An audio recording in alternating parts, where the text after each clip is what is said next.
İnsan belə düşünməməlidir ki, məsələn, bəla gəlib, mən səbr eləyirəm. Bəla qutardı, bəladan da canım qutarsın, səbirdən də. Xeyr, səbir qalmalıdır. Bəla gəlib gedər, amma sən səbri sırf bəlaya bağlama. Bəla zamanı səbr elə, sonra səbri inkişaf elətdir. Bəla gedəcəksə səbr qalsın. Və yaxud da bir neymətə çatmaq istəyirəm, hələ ki yoxdur.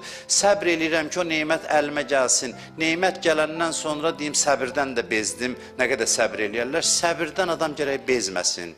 Səbir həmişə həyatı boyu insanı müşahidə eləməlidir. Həyatı boyu. Səbir ayrı-ayrı hadisələrlə bağlı olmamalıdır. Səbir daimi bir keyfiyyətdir. Dindarlıq, namaz, zəkat, xums bundan yekunlaşmır. Yəni bütün bunların yanında insan səbrin yetişdirilməsi ilə məşğul olmalıdır.